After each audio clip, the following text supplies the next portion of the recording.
নাই, আমি খুব কাছাকাছি আছি।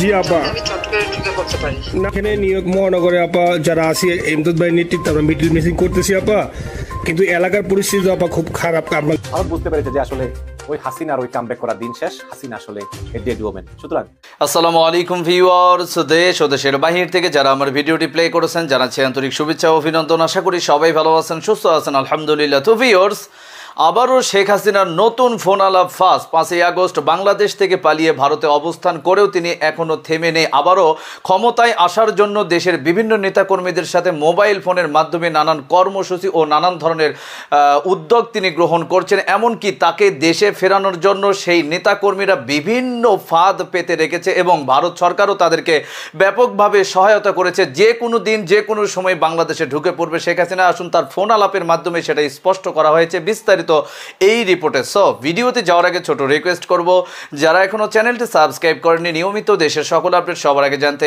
অবশ্যই চ্যানেলটি সাবস্ক্রাইব করে পাশে রাখবেন। দর্শক আসুন স্ক্রিনে। দূরে নাই, আমি খুব কাছাকাছি আছি। জি আপা, আমি চট করে ঢুকে পড়তে পারি না এখানে নিউ ইয়র্ক মহানগরে আপা যারা আছি এমদাদ ভাই নেতৃত্বে আমরা মিডিল মিসিং করতেছি আপা, কিন্তু এলাকার পরিস্থিতি আপা খুব খারাপ। কামরাঙ্গীচরে বা কেরানীগঞ্জে আপা সকল নেতাকর্মী তো আপা হচ্ছে ওরা মানে একদম সবাই এলাকার বাইরে আপা। এখন ওদেরকে তো আপা আমি সব মার্ডার কেস আর কিছু সব মার্ডার কেস। জি আপা, এখন সবার বিরুদ্ধে মার্ডার কেস। হ্যাঁ, এখন আপা আপনি যদি বলেন আপা, আমি তো আপা এখান থেকে আমার এলাকার যে ছেলে পেলে আছে যেগুলো ছাত্রলীগ যুবলীগ আমি যতটুকু পারি আপা সহায়তা করতেছি। আপনি যদি অনুমতি দেন, আমি যদি বলেন না তুমি এখানে থাইকে ওদেরকে হেল্প করো, করলাম। আর যদি বলেন না তুমি দেশে যাও যে একটু গুছানোর চেষ্টা করো আপা, তাহলে করবো আপা। এটা আপনার সিদ্ধান্ত আপা। না, এখানে বসে এখন সাহায্য করো, সেটা সবচেয়ে বেশি কাজে লাগবে। জি জি আপা, আর পরে গেলে হবে। জি আপা, গেটটা দেখে নাও। আর আপা ওই যে আইনজীবীরা আপা দাঁড়াতে পারতেছে না আপা, এই বিষয়ে যদি আপনি কোনো পরামর্শ দিতেন আপা, তাহলে তো আপা একটু ইয়ে হইতো। না, আইনজীবীরা যেতে পারে না, দাঁড়াতে পারে না, সেখানে করে। তো সেখানে যখন আইনজীবীরা যাবে, সেখানে ওদের বলো যে আমাদের লোকজন অর্গানাইজ করে সোজা কোর্টে ওখানে যাই। আর তাছাড়া তো আর কোনো ওয়ে নেই আপা। তবে আমি কালকে সিদ্দিক ভাইয়ের সাথে কথা কাজ করতে হবে। জি আপা, তোমার একটা কাজ করো, তোমার যেখানে আসো ওখানকার। শেখ হাসিনা জাহান্নামে বসে পুষ্পের হাসি হাসছেন। কোনটি জাহান্নাম আর কোনটি পুষ্প সেটি নিয়েই আলোচনা করব।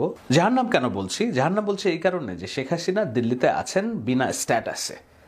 রাজনৈতিক আশ্রয় যেটাকে বলে পলিটিক্যাল অ্যাসাইলাম, সেটা তার ভাগ্যে এখনো জোটেনি। ভারত সরকার সিদ্ধান্ত নেয়নি। কিন্তু কূটনৈতিক পাসপোর্টধারী হওয়ার কারণে 45 দিন পর্যন্ত তিনি ভারতে অবস্থান করতে পারবেন। সেই সময়সীমা প্রায় শেষের দিকে। বাংলাদেশে 5 সেপ্টেম্বরের 1 মাস পূর্তি উদযাপন করা হয়েছে দুদিন আগে। সেই হিসেবে আর হয়তো 13 দিনের মধ্যে ভারত সরকারকে সিদ্ধান্ত নিতে হবে শেখ হাসিনাকে তারা ভারতে রাখবেন নাকি বাংলাদেশে ফিরিয়ে দিবেন। এর মধ্যে ডক্টর ইউনূস ভারতের একটি সংবাদ মাধ্যমকে দেওয়া সাক্ষাৎকারে কড়া মনোভাব প্রকাশ করেছেন, যে শেখ হাসিনাকে বলেছেন চুপ থাকতে। তো এটি হলো জাহান্নাম, যে এই 13 দিনের মধ্যে কি সিদ্ধান্ত হবে, ভারত তাদের নীতি পুনর্বিবেচনা করবে কিনা, তাকে বাংলাদেশে ফিরিয়ে এনে জেলখানায় ভরা হবে কিনা। এটার মধ্যে বসেও শেখ হাসিনা পুষ্পের হাসি হাসছেন। সেই যে হাসি হাসছেন কেন, সেটি নিয়ে আমি বলতে চাই। তবে তার আগে চলুন, আমাদের এক ছোট ভাই যুক্তরাষ্ট্রের কোনো এক বিশ্ববিদ্যালয়ের পড়াশোনা করে সেখানে সহযোগী অধ্যাপক হিসেবে পড়াশোনার চাকরি করছেন। তিনি লিখেছেন, নারীর আজকে মন ফুরফুরা, বলা যায় দিল গার্ডেন গার্ডেন। দিল্লির বাসায় আজকে বহুদিন পর তার ছেলের পছন্দের বিরিয়ানি রান্না ঘরে ঢুকলো, একটা আইটেম চুলাই দিচ্ছে আর ফাঁকে ফাঁকে টিভিতে ইন্টারনেটে চোখ বুলাচ্ছে। আহ, কি শান্তির সব নিউজ। কার শান্তির নিউজ জানেন তো? শেখ হাসিনার। একবার তো আনন্দ গোপন করতে না পেরে বলেই উঠল, সব ভেঙে ফেল, মাজার কেন থাকবে, মন্দির কেন থাকবে। এইভাবে ভাঙতে ভাঙতে একদিন এই সোনার ছেলেগুলো আমাকে দেশে ফেরার পথ করে দিবে। আগে আমার কত নাটক সাজাইতে হইতো, এখন সোনার ছেলেগুলো নিজেরাই সব করে আগের নাটকগুলোকে সত্য বানায় দিচ্ছে। আহ, কি যে শান্তি লাগছে। যেইভাবে ছেলেগুলো আগাচ্ছে তাতে আর বেশি দিন নাই বলার, আগেই তো ভালো ছিল। যেভাবে আগাচ্ছে বেশি দিন নেই মানুষ বলতে শুরু করবে যে আগেই তো ভালো ছিল। সাবাস আনন্দবাজার, সাবাস হিন্দুস্তান টাইমস।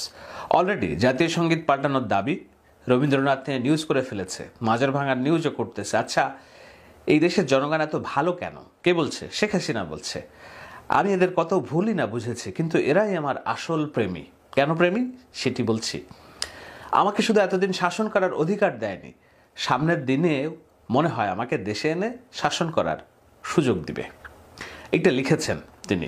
সেখানে একটা জায়গায় তিনি লিখছেন যে যারা এই মবকে হাওয়া দিচ্ছেন সঠিক ধর্ম পালন তারা ভুলে যায়েন না। এই দেশ আফগানিস্তান হওয়া অ্যাফোর্ড করতে পারবে না। আপনার ভুল ব্যাখ্যায় বেহেশতে যাওয়ার লোভে দেশকে নরক বানানোর আয়োজন হবে মাত্র। এদেরকে চিহ্নিত করে দৃষ্টান্তমূলক শাস্তির আওতায় না আনলে এই ধরনের মব দেশকে বিশ্বের সামনে একটা ধর্মান্ধ মৌলবাদী জনগোষ্ঠীর অভ্যুত্থানের যে বয়ান নানি ও তার সমর্থকরা দিয়ে যাচ্ছে, নানি মানে শেখ হাসিনা, সমর্থককে ভারতীয় মিডিয়া, সেটাকে প্রমাণ করেই ছাড়বে। কি প্রমাণ করে ছাড়বে? যে এটি একটি ধর্মান্ধদের অভ্যুত্থান। তারপর নানির পাপ লঘু হয়ে যাবে। প্রতিটি হামলা পতিত ফ্যাসিবাদকে শক্তিশালী করবে মাত্র। যেসব এলিট জাতীয় সঙ্গীত পাল্টানোর দাবিতে হাওয়া দিচ্ছেন, মাজার সহ নানা বিশ্বাসের জায়গার হামলাকে ইগনোর করছেন কিংবা সমর্থন করছেন, তাহলে আপনিও ফ্যাসিস্ট এনাবেলার। আপনাদের শুরুতেই হয়তো অনেকের দ্বিমত তৈরি হইতে পারে। দ্বিমত যেন না তৈরি হয় এজন্য আমি আরও দুটি স্ট্যাটাস পড়ব এই আলোচনার শেষের দিকে। কেন বলছেন এই ভদ্রলোক যে যারা এই মবকে উস্কে দিচ্ছেন তারা ফ্যাসিস্ট এনাবেলার? ফ্যাসিস্ট এনাবেলার মানে গণহত্যা। শেখ হাসিনা যে ফ্যাসিস্ট, সেই ফ্যাসিস্টকে কিভাবে আবার পুনর্বাসন করা যায় সেইটার একটা পথ তৈরি করে দিচ্ছেন।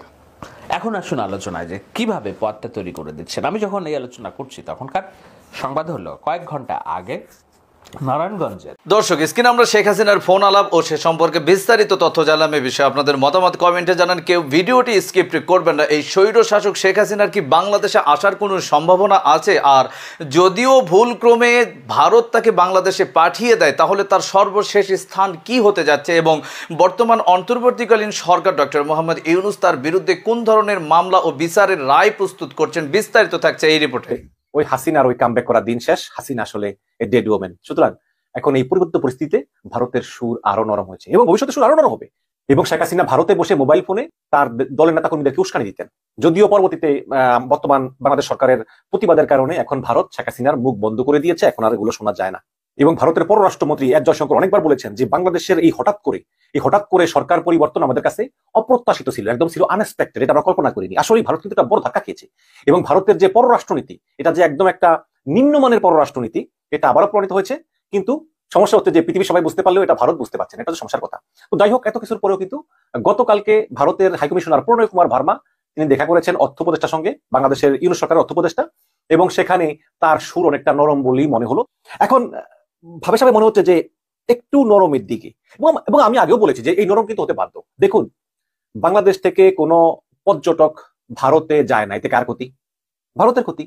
বাংলাদেশের কোনো লোক চিকিৎসার জন্য ভারত যায়, এতে কার ক্ষতি? ভারতের ক্ষতি। আমাদের দেশের একটা মানুষ যদি চিকিৎসার জন্য ভারতে না যায়, সেখানেই বাংলাদেশে কোনো চিকিৎসা নেবে, কিন্তু টাকাটা তো ভারত পেল না। আমাদের দেশের মানুষ যদি ট্যুরিজমে ভারত না যায়, তারা হয়তো কক্সবাজার বা সেন্ট মার্টিন বাংলাদেশের ভিতরে কোথাও যাবে, ভারত তো পেল না। তো এখন ওই হাসিনা পালিয়ে যাওয়ার পর একটা প্রতিক্রিয়া দেখালো আর কি। কিন্তু ভারত নিজেও বোঝে যে দীর্ঘমেয়াদে এটা ধরে রাখলে ক্ষতি, এবং বাংলাদেশি পর্যটকদের উপর ভিত্তি করে কলকাতায় যেসব ব্যবসা বাণিজ্য গড়ে উঠেছে ওগুলো কিন্তু একদম হুমকির মুখে। ওগুলোতে কোনো বেচা কিনা নেই, তারা পথে বসে যাচ্ছে। এটা তো বাস্তবতা। প্লাস বাংলাদেশ ভারত থেকে যেই পণ্য কিনে, ভারত তার অর্ধেকের 10 ভাগের 1 ভাগ কিনে না। এটা তো বাস্তবতা। এখন এই সমস্ত বাস্তবতায় ভারত এগুলো দীর্ঘদিন ধরে রাখতে পারবে না, এবং এইসব কারণেই ভারতের সুর নরম হচ্ছে বলে আমি মনে করি। এটা গেল প্রথম কারণ। দ্বিতীয় কারণ হচ্ছে আমেরিকা। দেখুন, এই যে এই একটা বৈষম্য বিরোধী ছাত্র আন্দোলনের কারণে হাসিনা দেশ ছেড়ে পালিয়ে গেল।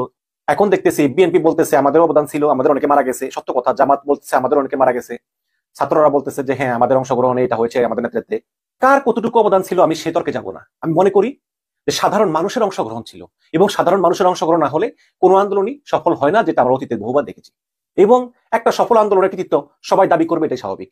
কারণ যে কথা আছে না, success has many fathers, failure has none. কিন্তু এই আন্দোলনে আমেরিকার কিন্তু একটা নৈতিক সমর্থন ছিল। আমেরিকা মনে প্রাণে সবসময় চেয়েছে যে এই হাসিনার পতন হোক, যে কোনো ভাবেই হোক, এবং বাংলাদেশে একটা গণতান্ত্রিক সরকার ক্ষমতায় বসুক। তো সেই হিসাবে কিন্তু আমেরিকা এখন খুবই খুশি। এবং এই মার্কিন উপসহকারী পররাষ্ট্রমন্ত্রী ডোনাল্ড লু, তিনি 10 সেপ্টেম্বর থেকে 16 সেপ্টেম্বর তিনি ভারত এবং বাংলাদেশ সফর করবেন। এবং তার এই সফরটা খুবই তাৎপর্যপূর্ণ, খুবই গুরুত্বপূর্ণ।